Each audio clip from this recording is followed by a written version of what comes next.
So what do you think about the slashing of the Department of Education? Yeah.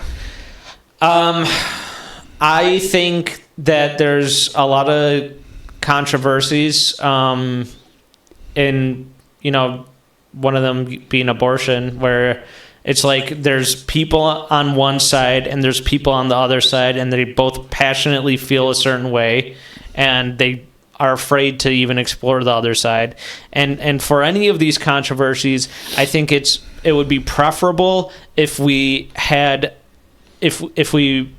implemented competitive representations, let them play out in a more decentralized way. So it's like, I would prefer, if people are unhappy with the education system, to let states experiment, and maybe we'll go with a Montessori model or a mentorship model, maybe, self-defined, kind of let the kids set their own education based on what they are passionate about studying, and try and find their own mentor.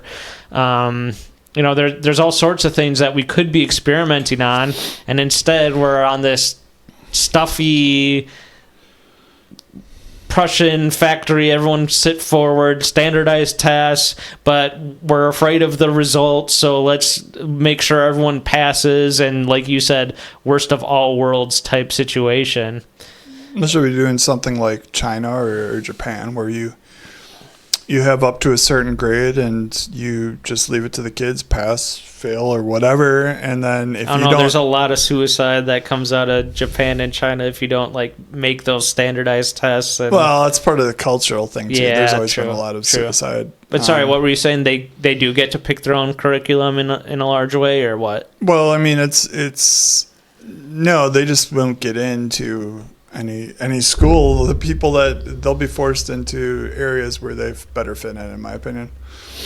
I don't think it's the best system, but you aren't going to get people, like if there's only one slot open or very few slots for art history or something like that, and you have 4 people, you're going to have the standard to get in. It's going to be ridiculous. So you're saying in these Asian cultures, there's a very finite amount of seats because they know we don't want to oversaturate the industry, even if, so we're going to take the best for any of these.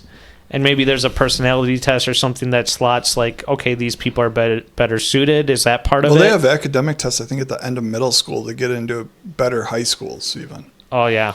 So even that's a lot of pressure. Even when you're in grade school, get into a better middle school, and you got to get into a better high school, and then you got to get into a better college, or else you end up in one of these other kind of things.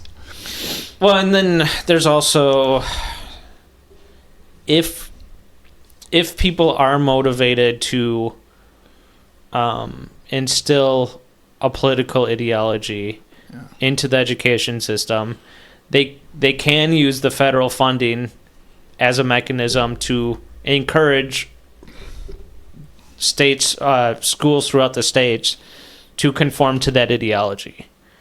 And I think we saw that with DEI. And I didn't like that. And I would rather the states manage their own money, that, no strings attached. Who knows if Trump, he could very well do a sleight of hand where he's like, well, we're getting rid of the Department of Education so that the money's just going to the states and they choose how to distribute it. But you could very easily see him just slip in there, well, and also we're going to punish the schools, the states that don't agree with our agenda. He's a bit, which he's already doing with the Title IX. Is it Title IX with the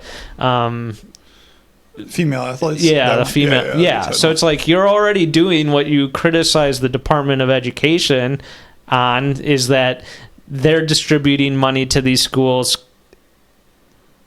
on the condition that they conform to your political ideology.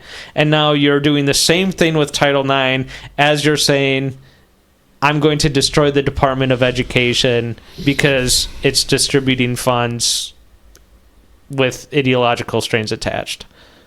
Yeah, but Title IX is actually law rather than something that's ideological purely. If they wrote that into law and they were giving funds based on a law, but that law would never be passed. I also just don't know how that's going to move forward. He has this executive action, no schools will get funding, but then if that was implemented through the Department of Education, and now he's gutting that, and now just giving it to the states to distribute, well, then why can't they just go against his executive action now?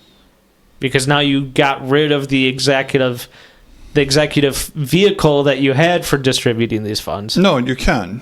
That was the point. You're not going to get any national funds unless you follow it. The money goes to the states. They can do whatever the hell they want. It's and then directly on same top thing as of abortion, that. basically. Yeah, Okay. that's the whole conservative model is they want everything to go back to the states, not to have this centralized federalism.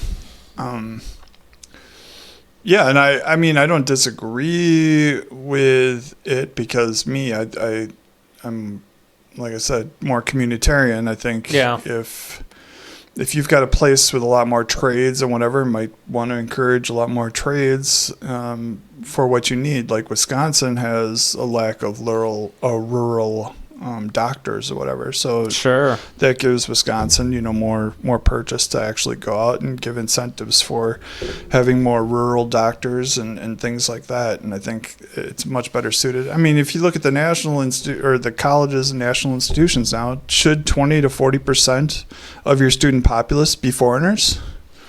I don't know about that. That's a huge percentage to me. I think it should be more like 10%, 8 to 10, 8 to 12, something on that. When you just moved away from it, but it's a great point that, a